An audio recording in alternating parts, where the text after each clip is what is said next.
ሊግ ስፖርት ኦፊሻል ባለም ሰገድ ሲፉና በበጋሻው አየለ። መረጃችን ለብዙዎች ተደራሽ ይሆን ዘንድ ላይክ እና ሰብስክራይብ ማድረጉ ላይ እንዳይዘነጉ። ሊግ ስፖርት ኦፊሻል የስፖርትና የመዝናኛ ፕሮግራም ሁሌም ለለውጥ እንሰራለን። ሰላም ጤና ይስጥልን ተመልካቾቻችን፣ ዛሬ ይዤላችሁ የቀረብኩት እንግዳ በኢትዮጵያ እግር ኳስ ላይ የራሱን አሻራ ያስቀመጠው ከሷ አልፎ ከቤተሰብም አባቱ ማስተር ቴክኒሻን አጎስ ደስታም ለኢትዮጵያ እግር ኳስ ትልቅ ባለውለታ የሆኑት የእሳቸው ፍሬ የሆነው ደግሞ ደብረ ማርቆስ በተለያዩ ክለቦችና ከታዳጊ እስከ ኦሎምፒክ ቡድን የተጫወተው ደብረ ማርቆስን ነው። ደብረ ማርቆስ ጥሬን አክብረ ስለመጣ በእኔም በተመልካቾቻችንም ስም በጣም በጣም አመሰግናለሁ። እኔም በጣም ነው የማመሰግነው። ያው እንግዳ አድርጋችሁ ስለጋበዛችሁ፣ ያው እንግዳም አይደለሁም ግን ስላደረጋችሁልኝ ከልብ የመነጨ ምስጋና ለሁላችሁም አቀርባለሁ። አመሰግናለሁ። እንግዲህ ያው ለስቱዲዮ እንኳን ለእኛ ስቱዲዮ እንግዳ አይደለም፣ ያው ቅርብነን፣ የዚህን ያህል ቅርብነን። ስለ አንተ የእግር ኳስ ህይወት ከማውራታችን በፊት ስለ ማስተር ቴክኒሻን አጎስ ደስታ የተጫዋች ዘመን ከምሰማው፣ ከዛ ደግሞ በስልጠናው ላይ ስላለው ነገር እስቲ ትንሽ ስለሳቸው እናውራ። ነፍሳቸውን በአጸደ ገነት ያኖርልን። አሜን።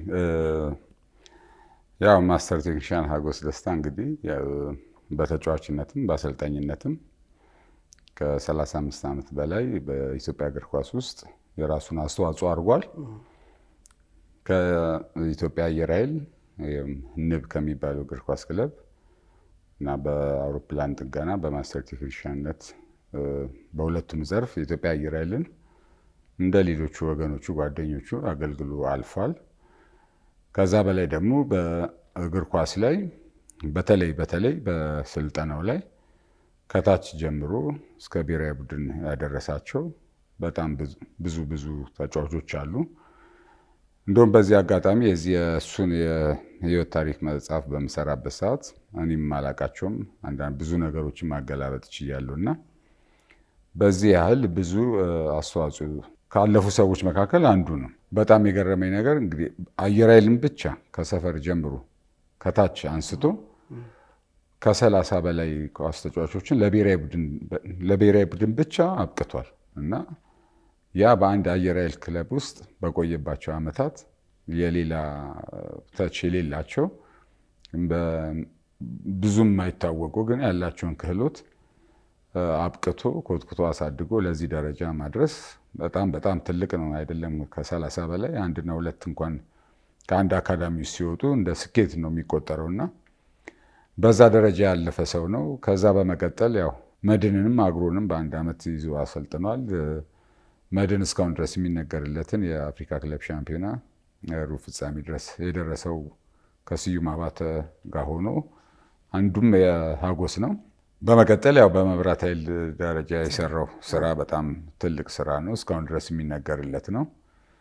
የኤርትራ ብሔራዊ ቡድንን በሚያሰለጥንበት ሰዓት በሱ ጊዜ ነው እንግዲህ 2 ዓመት አሰልጥኗል። ሜዳሊያ ውስጥ የገባው የሴካፋ ለዋንጫ ለማለፍ ተጫውቶ 3ኛ ወጥቶ የጨረሰው በዛ ጊዜ ነውና ነቅቷቸው በሄዳቸው ክለቦች ወይም በገባበት አንድ ከሱ ጋር ተያያዥ ሆኑ የሚጠቀሱ ውጤቶችና ስራዎች ያሉት ሰው ነውና ይሄ ያው እንደኛ ሀገር ባለ የእግር ኳሱ ውጤት ስራቸውን የማይገልጽ ሆነ ነው እንጂ እጅግ በጣም ትልቅ ስራ ከሰሩት መሃል አንዱ አባቴ ነው ማለት ነውና የበለጠ ደግሞ በዚህ ነገሮች ማለት እኔም ልጅ ሆኜ በተጫዋችነት ያለፈበትን እድሜ በኢትዮ ሲሚንቶ ለሐረርጌ ምርጥ ለድሬዳዋ ምርጥ ሁላ ተጫውተዋል እና እንደ ድሬዳዋ አየር ኃይል ሁላ ነበር።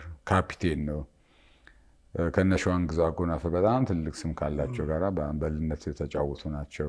ከነ ሉቺያኖ ቫሳሎ ጋር በአሰልጣኝነት የመጣ ነው። ከነ መንግስቱ ወርቁ ጋር እንደዛ የሰራ ነውና በዚህ ደረጃ በኢትዮጵያ እግር ኳስ ውስጥ ያውም ለዛን ያህል ዓመት ከተገኙት ምርጦች መሃል አንዱ ነውና እንደ ኳስ እንደሚወድ ሰውም እንደ አንድ ልጅም በዛ ውስጥ ሆኜ መገኘት መቻሌ ማወቄም አባት መሆኑም ለኔ ትልቅ ኩራት ነውና ደስተኛ ነኝ ለማለት ነው። እንደውም የአሰልጣኝነት ባህሪያቸውና የተጫዋችነት ባህሪያቸው ይለያያል ይባላል። በአሰልጣኝነት ሲሆን ያው እንደ ልጆቻቸው ተጫዋቾችን ተጫዋች እያሉ ግን ለኛ አልሸነፍ ባይ ናቸው ይባላል። የተከላካይ መስመር ተጫዋች ነበሩ። እስቲ ስለሱ ያው እንግዲህ ሲያወሩ የሰማሁት ነው። በጣም ሽንፈት የማይወድ ነው። በጣም ጠንካራ ተከላካይ ነው። አግሬሲቭ ነው።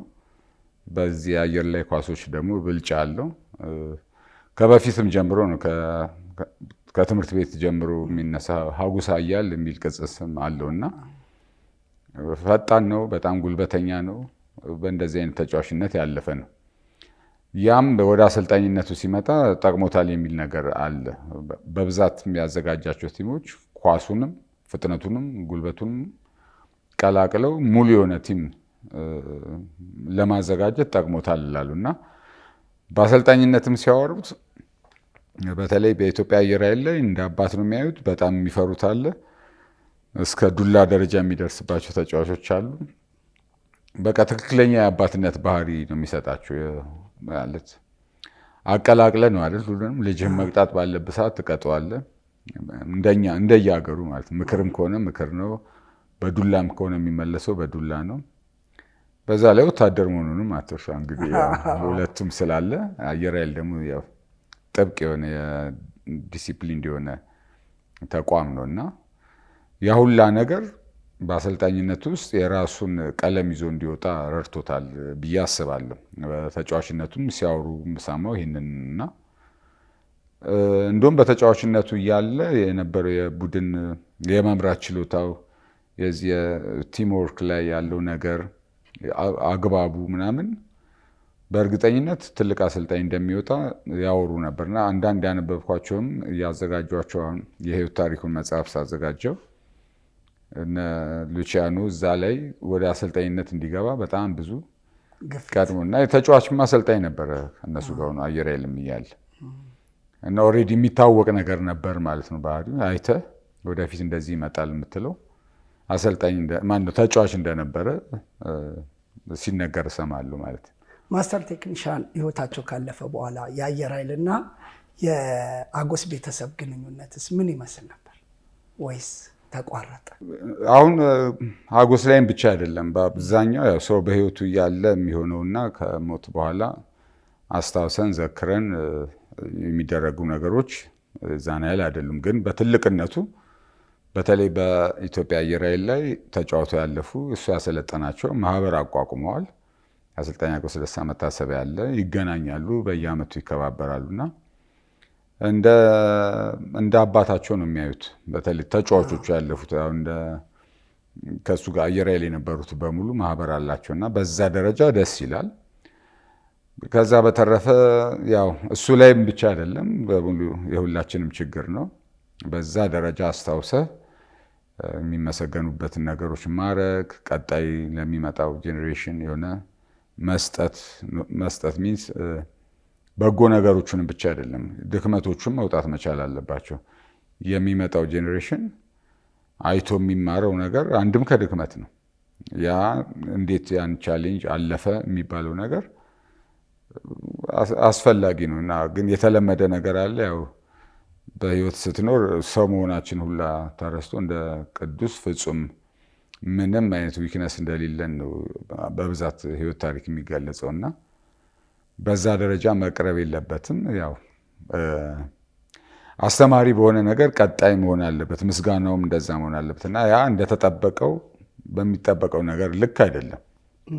በመብራት ኃይልም በአየር ኃይልም በሱም ብቻ አይደለም። ይሄ ክለቦች ሆኑ እንጂ በኢትዮጵያ እግር ኳስ ላይ ነው ትልቁን ስራ የሰራው እና በእግር ኳስ ፌዴሬሽኑም ቢሆን በዚህ አይነት ያለፉ ሰዎች ምንም ነገር የለም እና እሱ ይቆጫል አንዳንዴ። ለምን መሰለ እግር ኳሳችን ላይ የሚታየው ነገር ልክ ሰፍሮ የሰጡህ የሚመስሉ አሉ። ምንም በሌለበት ተቃጥሎ የሞቱ ሰዎች ናቸው።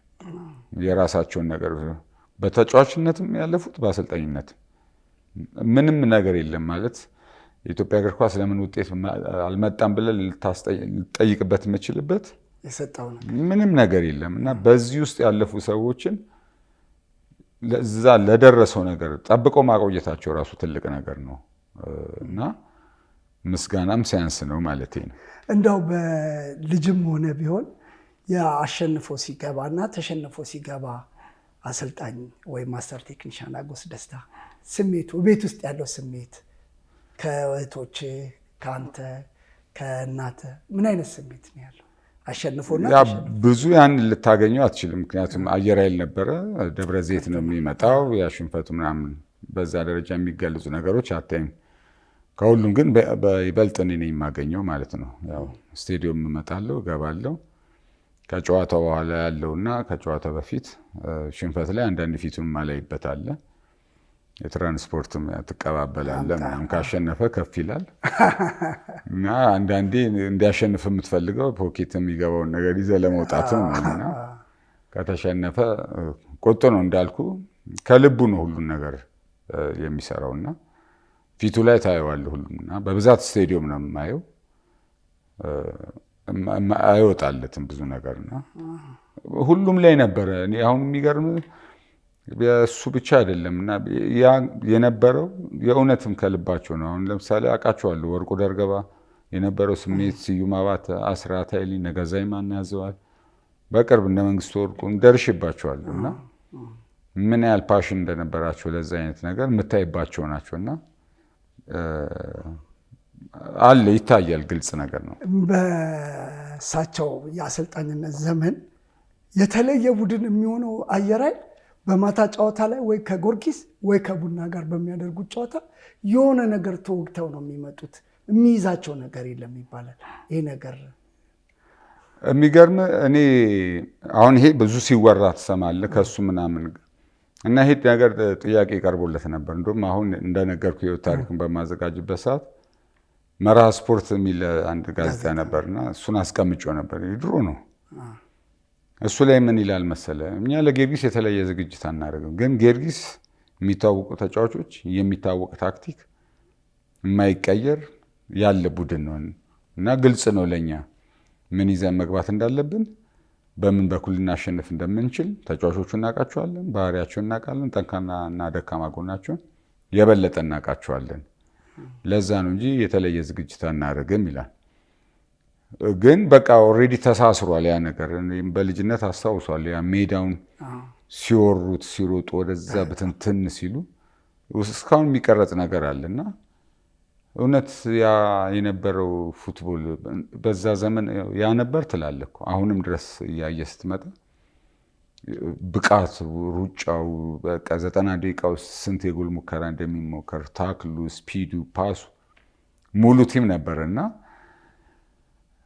ለዛ ብቻ አይደለም ይመስለኝ። ግን ቀን ቀን የቀን ጨዋታ ላይ ምናምን እንዳልኩ ደከም ብሎ ይመጣሉ እና ያው ደረጃ መዳቢ የሚባል ስም ተሰጥቷቸው ነበርና ጥሩ ነው። ለዛም ነገር እኮ እንደ ደርቢ በለው እንግዲህ እንደው ስለ ማስተር ቴክኒሻን አጎስ ደስታ የህይወት ታሪክ እየጻፍኩ ነው ብላል። መች ተጀመረ? መች ያልቃል? ህዝብ ጋስ መች ይደርሳል? አልቋል። አሁን ትንሽ ነገሮች ናቸው የሚቀሩት። በዚህ ዓመት ነው። እንደውም ቀደም ብዬ ነበር ያሰብኩት። እንደምታውቀው አሁን የእሱ 25ኛ ዓመት ነው። በህይወት ከተለየን 25ኛ ዓመት ነው። እሱ ምክንያት በማድረግ የተዘጋጀም ነው። ያው እንደ ጀማሪ ጸሐፊ በሚለው ነው ያዘጋጀሁትና ከዚህ በኋላ እንደ እግዚአብሔር ፍቃድ በዚች 1 ወርና 2 ወር ውስጥ ገበያ ላይ ይወጣል። የሚታወስበት ነው። ሌሎች ተያያዥ ስራዎች አሉ። በዚህ 1 ወር 2 ወር 3 ወር ውስጥ የሚሆናል። የቆየውበትም ብዙ ምክንያቶች አሉ። ያው መጽሐፍ ቀላል አይደለም። እንደ ከሱ ጋር አውጥተህ እንደምትሰጠው አይደለም። አንዳንድ ተስፋ የሰጡኝ ሰዎችም ነበሩ። የእነሱም ዲሌ ማድረግ፣ እነሱንም ማመን ከአንተ ውጭ የሆኑ ነገሮች አሉ የሚጎትት አንተ ሊሰራበት ባሰብከው መጠን የምታሰፋቸው ነገሮች አሉ። በዛ ደረጃ ደግሞ የማይገኙ ነገሮች አሉና ከዛ ትንሽ ቻሌንጆች ነበሩት። አሁን አልቋል ማለት ይቻላል። በቅርብ ጊዜ ውስጥ ትልቅ ነገር ይኖራል ብዬ አስባለሁ። ይህ መጽሐፍ እንዲሳካ ያደረጉ ያገዙን ሰዎች በዚህ አጋጣሚ ማመስገን ከፈለግ ያ አሉ። አሁን ገና ወደ ክለቦቹ ላይ ሄዳለሁ። በግለሰብ ደረጃ ግን በተለይ ከኔ ጋር አብሮ የተጫወቱ አሉ። እንደ ታዲዮስ ጌታቸው፣ እንደ ባዩ ሙሉ፣ ሳሚ ገዳዳው፣ እንደገና ገብሬ፣ የኔ ኪዳነ ምሕረት ጓደኞች የነበሩኝ ያሉ ዶክተር ዳዊት፣ ዶክተር አብይ የሚባሉ አብሮኝ የተማሩ ነበሩና እነሱ ሳፖርት አድርገውኛል። እንደ አራዶም ካወቀው እንግሊዝ ሀገር ነው ያለው፣ ትራንስ ምናምን የተጫወተው። እነዚህ አብሮኝ የተጫወቱ ነገር ሀሳቡ እንደዚህ ሲሰጣቸው በሁሉም ነገር ከጎን ነን ብሎ በዚህ ደረጃ እዚህ እንዲደርስ አድርገውታል። ከዚህ በኋላ ደግሞ ያገለገላቸው ክለቦች አሉ፣ እነ መድን አሉ፣ አየር ኃይል አለ። እነዚህ ደግሞ ያው ግዴታቸውን ጭምር ነው እንትን አይደል፣ ለትውልድ መተላለፍ አለበት። እንደዚህ አይነት ታሪክ ተድበስብሶ ከሚቀመጥ የህይወት ታሪክ መጽሐፍ እኛ ሀገር ላይ ነው እንጂ ያልተለመደው፣ ብዙ ውጪ የተለመደ ነው። እንደውም አሸናፊ ግርማ የራሱን ግለ ህይወት ሲጽፍ አጣፍጦ በእንግሊዝኛም በአማርኛም ጽፏል።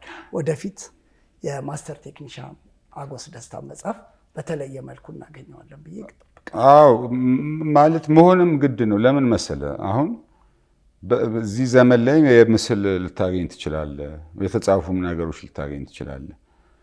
ግን ያ የቀደመው ትውልድ ላይ አትሊስት ያላቸውን ነገር እንኳን ተጽፎ ማወቅ መቻል አለብን። በስም የምናውቃቸው አሉ። አሁን ንጉሴ ገብሬን የሚያክል በአፍሪካ ዋንጫ ውስጥ ተሳትፎ በካፒቴንነት ያለፈው የህይወት ውጣ ውረድ ኦሜድላ ውስጥ ነው። ተጫዋች ሲጠፋ ሳይጠፋ ምስሉ የለም። አትሊስት ስለሱ ለማወቅ እንኳን ፈልገ እሱን ማየት መቻል አለብን። ከሌለ የግድ በጽሁፍ መቀመጥ መቻል አለብን። ሁለተኛ ከምንም በላይ ትልቅ ስም ያላቸው ሰዎች ናቸው። የኛ ለስፖርቱ የተሰጠው ያለ አቅማችን ያለ ፍላጎታችን በጣም ላይ ሆነ እንጂ እነዚህ ሰዎች ተጫዋቾችም ሰርተው ያለፉት የመጡበት አመጣጥ ተጋደሉት ተጋድሎ እንደዚህ ቀላል ነገር አይደለም። አሁን አንዳንድ ሰው ከስፖርቱ ጋር አንስቶ አሁን ማንም ገብቶበት የሚዘባርቅበት አልነበረም። በእነሱ ጊዜ ሙያውን አስከብሮት ያለፉ አሉ። ስለዚህ ይሄ በሱ ብቻ ሳይሆን በጣም በጣም በጣም በጣም ብዙ አሉ። የነዚህ ሁሉ ነገር መምጣት መቻል አለበት፣ መቀመጥ አለበት። ይህን ያህል ስራ እንኳን ሰርቶ ያለፈ አይደለም። በትንሽ ምንም አስተማሪ የሆነ ነገር ይኖራል። ምንም ነገር ላይ ማንም በህይወቱ ባለፈበት ነገር ላይ አይደለም። በዚህ ደረጃ አገር ወክለው ክለብ ወክለው ያለፉ ሰዎች የግድ አንድ ማስታወሻ መምጣት አለበት ብዬ አስባለሁ ማለት ነው። እንግዲህ ይህን ያህል ቆይታ ካደረግን በማስተር ቴክኒሻን አጎስ ደስታ ቀጥታ ወደ አንተ ልግባ። የኳስ ህይወትህን እስኪ ትንሽ እናወራ። ያው እንግዲህ የኳስ ህይወት እንደ ማንም የሰፈር ሰው ነው። እንግዲህ ሰፈር ውስጥ ጀምረን በኳስ ፍቅር በመጫወት ነው ያደግነው እና ቀበና ነው ተወልጄ ያደግኩት። ያው እዛ ቤሌር ሜዳም እዛ ጫካ ሜዳም ጃል ሜዳም የሜዳ ችግር አልነበረብንም። እንደፈለግን እንጫወት ነበር። ከዛ በትምህርት ቤት ውስጥ ደግሞ ያው በተለይ ቤተክርስቲያን ውስጥ እዛው ኪዳነ ምሕረት ካቶሊክ ቸርች አለ። ብዙ ጊዜ ውሎ ይዛ ነውና እዛ ውስጥ ብዙ የመጫወት ከመንፈሳዊ ትምህርቱ ጎን ለጎን ስፖርቱ ላይ ነው። በቴኒስ፣ ባስኬት፣ በቮሊቦል ምናምን እንደፈለግን ነበርና ከስፖርቱ አልራቅንም።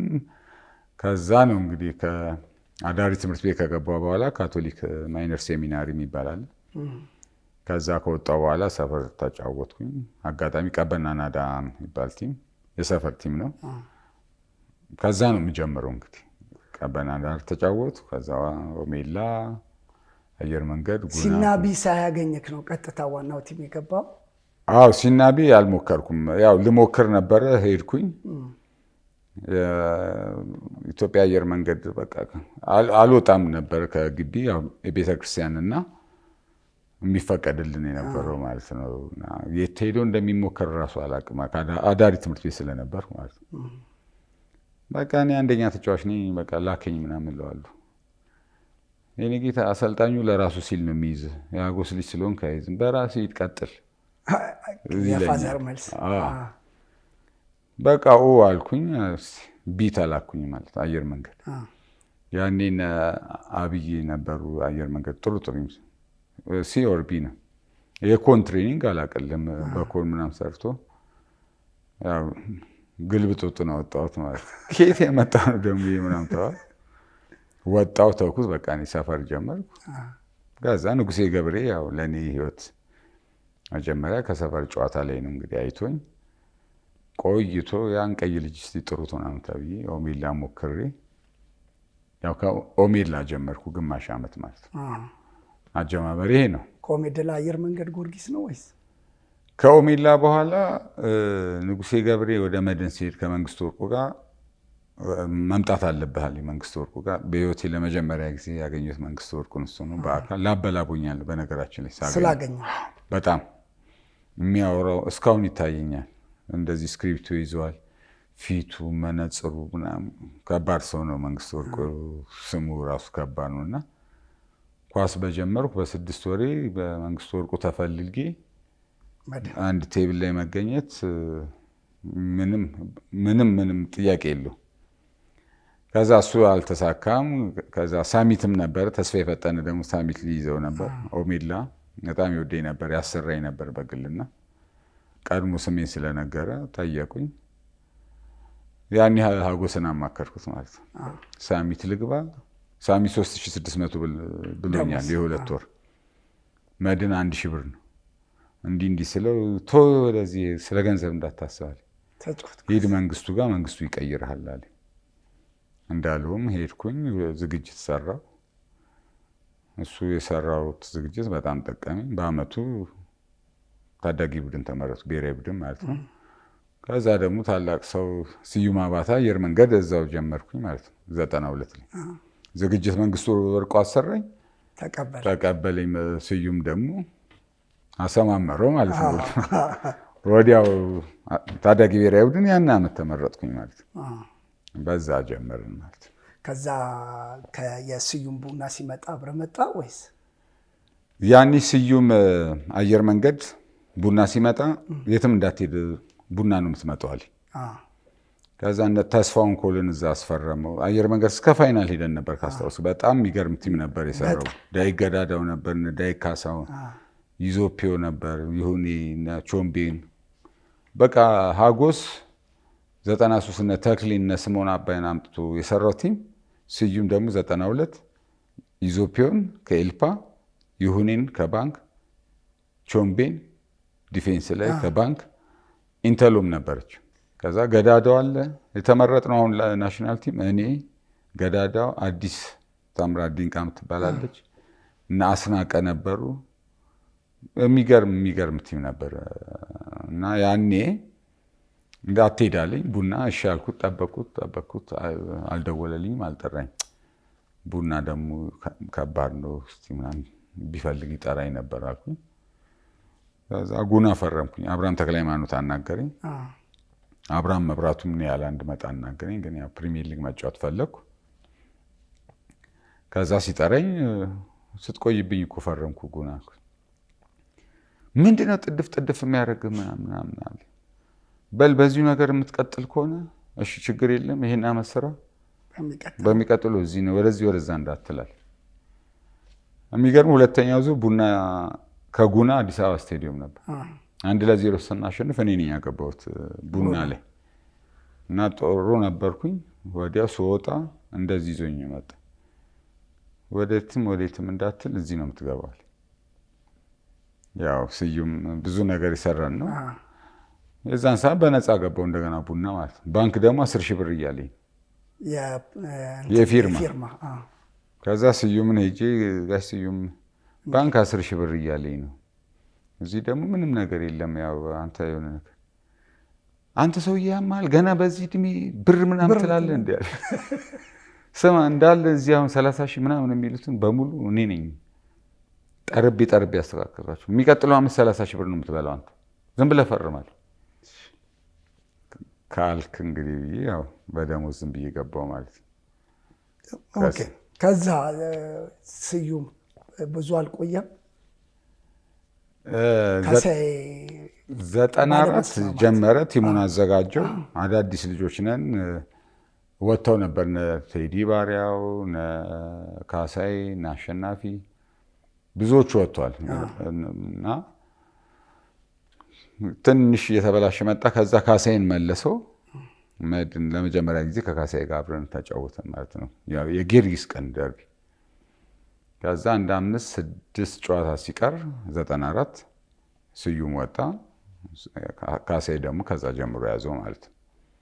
ደይን ካሳዬ በዛ ቀጠለ። ያው 5 ጨዋታ አንድ ጨዋታ ነው መሰለኝ የተሸነፍነው። ለአፍሪካ ክለብ ሻምፒዮና ሁለተኛ ሆነን አለፍን። 94 ዝግጅት ደግሞ ካሳዬ ይዞ ጀመረ። የካሳዬና የስዩም ስልጠና ልዩነት ነበረው? ከዛ በኋላ ከ94 በኋላ 95 ሙሉ ለሙሉ ካሳዬ ሲይዘው ማለት ያው ካሳዬ በሱ ስር ነው ያለፈው። ኦፍኮርስ ምንም መነሻ ነገር ሊኖረው አይችልም በራሱ የሚፈጥረው። ያው ስዩም የሰጠውን ነገር ነው። ሌሎቹንም አለ የራሱ ነገር አቀናጅቶ ይሰራል እና ብዙ ነገር የስዩም ነገር አለው። ግን ካሳዬ ደግሞ የራሱን አጫዋወት የራሱን መንገድ ያዋጣኛል በሚለው ነገር የሄደበት አለ። እንደ አሰልጣኝ ያው እኔ ስዩምን ነው ቅድሚያ የምሰጠው። ምንም ጥያቄ የለውም። ካሳዬ ራሱ ስዩምን ነው የሚሰጠው። ኦፍኮርስ ከዛ ውጭ ሊሰጥ የሚችለው አይኖርም። ማለት ብዙ ጊዜውን የሰጠው ከስዩም ጋር ነው። ያየውም እሱ ነው። የራሱን መንገድ መነሻ ነገር አለው። ያነበበው ነገር አለው። የተማረው ነገር አለ። የራሱን ነገር ጨምሮ ሊመጣ ይችላል እንጂ መነሻ የሚሆነው ስዩም ነው። አንተና ካሊድን የመቀያየሩስ ነገር የቀኝ እግርን ተጫዋች ወደ ግራ መውሰድ፣ የግራ እግርን ተጫዋች ወደ ቀኝ አምጥቶ ማጫወት፣ እዛ ላይ የተፈጠረ ነገር የለም? ደስተኛስ የነበሩ ተጫዋቾች ነበሩ? አዎ፣ አሁን ብዙ ነገር ይወራል አንዳንዴ ማለት ነው። ሁሉም ደስተኛ ነው። ኦፍኮርስ አንዳንድ የሚፈጠሩ ነገሮች አሉ።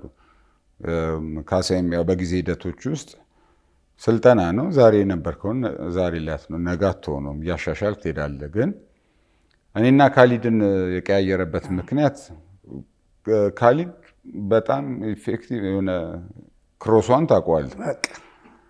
ያ ብዙ ጊዜ እንዲሻማ አይፈልግም። እንዲሻማ አይፈልግም ማለት 50-50 አትጣሉ ነው እንጂ ነፃ ለሆነ ሰው ክሮስ አታድርጉ ማለቱ አልነበረም። እና ያን ኳስ ወደ መሀል ተመልሶ በዚህ በአንድ ሁለት እንድንገባ ተሰርቶ እንዲገባ። ምክንያቱም እዛ ጋር የአየር ኳስ ላይ ተጠቃሚ የሆኑ አጥቂዎች የሉንም። ያ ደግሞ ብዙ ጊዜ ሻሙ ነው የሚሆነው። ያ ከሚደረግ በዚህ በኩል ቢደረግ ይሻላል ነው አንደኛው። ሁለተኛ እኔ ደግሞ በጣም ድሪብል አድርጌ ይሄድ ነበር። ቦታው ይመቸኛል፣ ግራ ሸፍኜ ምናምን ይሄድ ነበርና ያንን ነገር ወደ መሀል መልሼ ከልጆቹ ተነጥዬ እንዳልሄድ የፈለገበት መንገድ ነበረ ማለት ነው። እና ሚንስ እንደ አሰልጣኝ ሀሳቡ ልክ ነው፣ ያመነበትን ነገር ነው የምታደርገው። እንደ ተጫዋች ደግሞ ምን አለ መሰለ እኔ የማስበው ማለት ነው በራሴ አሁን ያንን እንትኑን አድኖ ማድረግ ያለበት ብዬ አስባለሁ። ለምሳሌ ካሊድ የነበረውን ኳሊቲ ላይ ይህንን ጨምረህበት የበለጠ ታወጣዋለህ እንጂ ያን ኳሊቲ አውርደ ሌላ ነገር አትጨምርበትም። ግን ለሱ ለመሰለው እንቅስቃሴ ደግሞ ተጠቅሞበታል። በዛ ውጤታማ ሆኗል። ለመጀመሪያም እኮ የሰራው እሱ ነው። እኮ አንዳንዴ አዲስ ሀሳብ ነው፣ ማንም አልተቀበለውም እንጂ ምነካ የተለመደው ግራና ቀኝ ነው። ያን ቀይሮ ይህንን ነው የምነግርህ። የራሱን ነገር ጨምሮ መምጣት ማለት ይሄ ነው። ለራሱ ለሚመቸው ነገር አለ፣ ውጤታማ ሆነናል እኮ። እንደውም ባለፈው እኮ አንዴ እንደውም የሆነ ነገር ላይ ጽፌዋለሁና ስም በስም ሰጥተውን የያዘን ቲም ነበር። እከሌ ከደብሮም ጋር፣ እከሌ ከአንተነህ ጋር፣ እከሌ በስም እና ልክ እነሱ ቲም ኳስ ሲያጣ እንደዚህ ይለዋል። ስምን ነው የሚፈልጉት። ከዛ አየሁና እኔም ለካሳዬ ነገርኩት መጥቼ፣ ካሳዬ ወደ ነበርንበት እኮ ብንመለስ እነዚህ በስም ነው የሰጡንና እነሱም ከኛ ጋር ነው ተከትሎት የሚመጡት። በጣም አሪፍ ነው አድርጓል። እኔ ወደ ቀኝ ተመለስ፣ ካሊድ ወደ ግራ ተመለስ። እኛን በስም የያዙት ተከትሎን መጡ። እነሱ የእኛን ያዙ፣ እኛ የነሱን ያዙ እና በደንብ ማጥቃትም አልቻሉ፣ መከላከልም አልቻሉ። 3-ምናምን አሸነፍ። ኪንግ ራሱ ድሪብል እያደረገ መሀል ድረስ እየመጣ የሚጠጋ የለም። ሰው በሰው ተብለህ ምናምን፣ ያውም ሰው በሰው ብቻ አይደለም ስም በስም። ያ አንተና የጊዮርጊስ ግንኙነት ከቡና በኋላ ነው? እኔ የመጀመሪያ የጠየቁኝ 95 ግማሽ ላይ ነው። አንደኛ ዙር ላይ ያልቅ ሲል ነው። እኔ ደግሞ ኮንትራት አለኝ፣ አሁን መውጣት አልችልም አልኳቸው። ግን ውል አፍርሰው ነበር። ከዛ በኋላ ግን ለአፍሪካ ዋንጫ ማጣሪያ ጊኒ ሄደን ነበር። ጊኒ ላይ ሁሉም ተጫዋቾቹ ምናምን አሳይመንት ተሰጥቷቸው ነበር።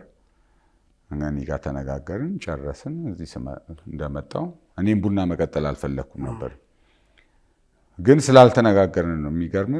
መጨረሻ ላይ ከወጣ በኋላ ካሳይ ችግር የለም ብትወጣ ምናምን እንነጋገራለን። ወደ 2 ሰዓት ከምናምን 3 ሰዓት ነው ያወራነው ፒያሳ ቁጭ ብለን እና ማአት ነገር ተረዳኝ። በጣም ብዙ ነገር በደንብ ነው ቻሌንጅ ያደረኩት። እኔም አልለቅም አንድ ነገር።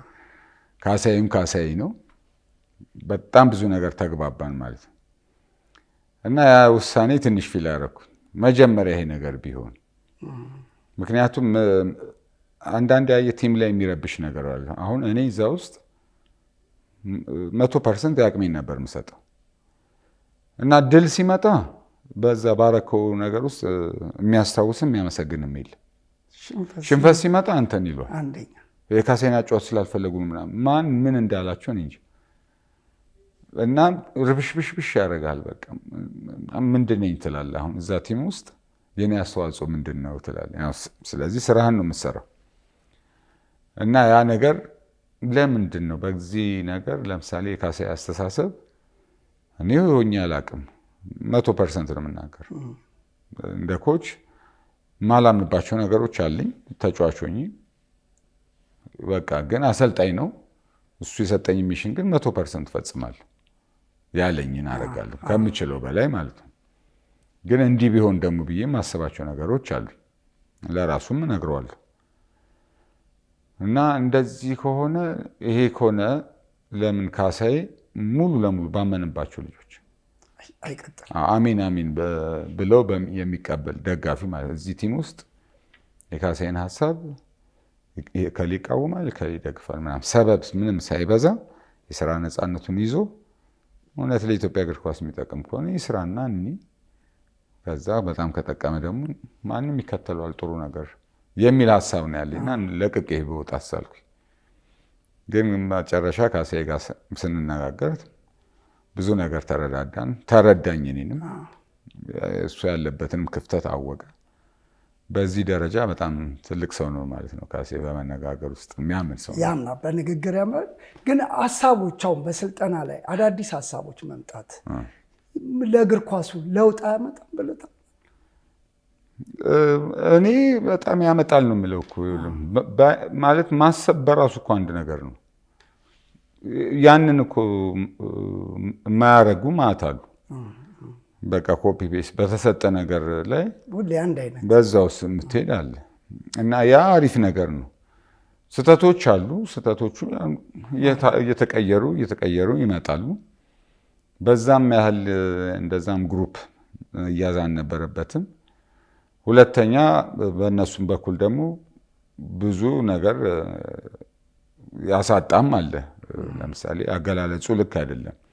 አሁን የጂኬት ኦንሊ ሶሉሽን ከዚህ ውጭ መዳኛ መንገድ የለም ምናምን፣ ይሄ የሌሎቹንም ስብዕና የሚነካ ነው። በቃ እነሱ ይሄን ነገር አምነውበታል። በዚህ በኩል መሄድ አለብን ብለዋል። ጀስት በቃ መስራት ነው። ሄደው ማሳየት ሰርቶ ታሳየ። በቃ እኔ አሁን አላምንም ልልህ እኮ ይችላል። ውጤታማ ሆኖም እኔ እንደዚህ አይነት አጫዋት አይመቸኝም። ለምሳሌ ባርሴሎና አለ ይሄ በዚህ አይነት አጫዋት እኔ አይመቸኝም ብዬ የሞሪኒዮን ልከተል ይችላል። መብቴ ነው የኔ እንጂ ግዴታ ላይ ያደርግብህ አይችልም። በዚህ በኩል ውጤት ይመጣል፣ በዚህ አይመጣም ምናምን የሚታይ ነገር ነው። ያመጣል መስራት፣ በዚህ አያመጣም በቃ ከፈለኩ አይቦልጣል ልጅ ሆኖ ውጤት ማምጣት አለብኝ። የኔ ምርጫ ነው እና አካሄዶቹ ላይም ስህተት ነበረ። በቃ ይሄ ነው መንገድ። የኢትዮጵያ እግር ኳስ የጠፋው በስልጠና ነው፣ በእንደዚህ ነው አይደለም። እሱ የጠፉ ነገሮች ይኖራሉ፣ በጣም ደግሞ የተሰሩ ነገሮችም ነበሩ። አዎ የሌሎቹን ድካም ከንቱን ማስቀረት አግባብ አይደለም።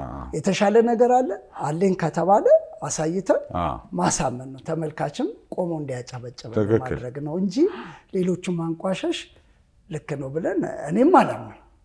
አይተሃል። ለምን ሁሉም በእነሱ ስር ነው አልፎ የመጣው እዚህ ጋር የደረሰው።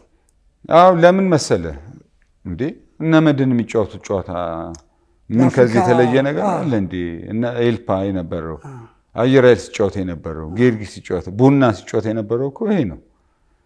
አለ አጫወቱ እንዴት ያንን ነገር ሙሉ እናድርገው የተዋጋ ነው የጎደለችው አሁን እነ መድን እና አየር ኃይል ምናምን ሲጫወቱ ታስታውስ እንደሆነ እንደውም የመልስ ምት ሲመታ እስከ ጎል መሰል አካል ወልድም ያደርሳል እሱ ነገር ይቀር ጥሩ ነው ከምን እንጀምር ከበረኛ እንጀምር የምትወስዳቸው ነገሮች አሉ ከበረኛ ስትመሰርት ተርፍ ልጆች ታገኛለህ የምታየው ነገር ነው ይሄንን እያዳበርን ከሄድን እግር ኳሱ ላይ ለውጥ ማምጣት በጣም አሪፍ ይሄ እኮ አንድ ሐሳብ ነው ግን ግዴታ አይደለም ነው ነገር አሁን ለምሳሌ እኔ ቦክስ ውስጥ የተገኘውን ኳስ በምንም አይነት ታምር እዚህ ጋር እንዳትቀባበል ጠልዝ እዛ ጋር የማለት መብት አለ ውጤትም በዚህ ነው ውጤትም ማመጣው ብዬ ግግም የማለት መብት አለ ነው እንደዚህ አይደለም የምትለው እኔ ኮች ስለዚህ የኔ ነፃነት የኔ ስራ ውጤት አመጣበታለሁ ያልኩበት መንገድ መጠበቅ አለበት አንድ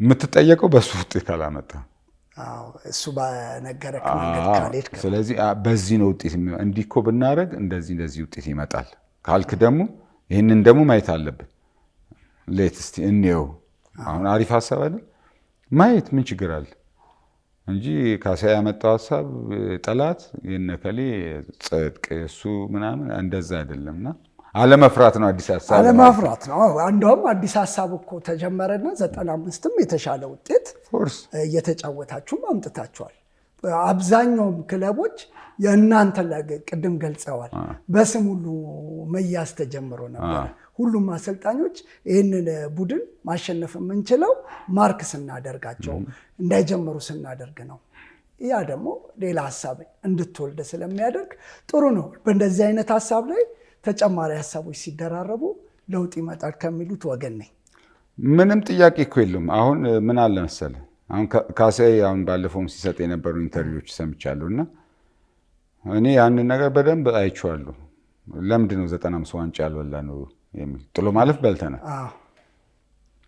እኔ እስካሁን ይቆጨኛል እሱ ቲም ማለት ነው ብሔራዊ ቡድን እኮ ነው በሙሉ ከኋላ ሳዳት አለ አንዳርጋቸው አለ ኩኩሽ አለ ኪንግ አለ እነዚህ ናሽናል ቲም ቤስት ናቸው መሀል ላይ አንተና አላምረዋል ቴዲ ባሪዮ አለ አሸናፊ ግርማ አለ ቀኝ ነው ያለው ካሊድ አለ ዶቃ አለ ተስፋውን ኮል አለ አጥቂ ላይ ዮርዳኖስ አባይ አለ አስፕሬላ አለ ሳሚ አለ ይሄ በሙሉ ናሽናል ቲም ስታዩ ግን አሁን እነዛ ነገሮች አጫውት ምን ላይ መቼ የት ለምን የሚሉት ነገሮች ማረግ አለመቻል ይሄ አዲስ ሐሳብ ነው ካሳይ ነው የጀመረው እርግጠኛ በሚቀጥለው ዓመት ያንን አይጠቀምበትም አይተዋላ ለምሳሌ ምንም ሜዳ ተቆጣጥረ የተጋጣሚ ጫና ተቆጣጥረ ልትጫወት አትችልም ሜዳው ራሱ እኮ ሌላ 12ኛ ተጫዋች ፓስ በታረጋ ሁለት ሶስት ኳስ በዛ ይገባብናል 3 ነጥብ ያጣንበት አሁን ይሄንን በቃ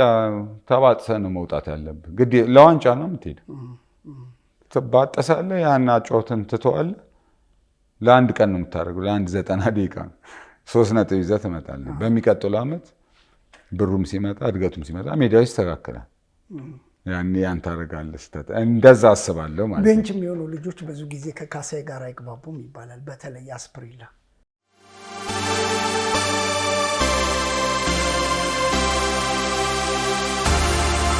ሊግ ስፖርት ኦፊሻል ባለምሰገድ ሲፉና በበጋሻው አየለ መረጃችን ለብዙዎች ተደራሽ ይሆን ዘንድ ላይክ እና ሰብስክራይብ ማድረጉን እንዳይዘነጉ ሊግ ስፖርት ኦፊሻል የስፖርትና የመዝናኛ ፕሮግራም ሁሌም ለለውጥ እንሰራለን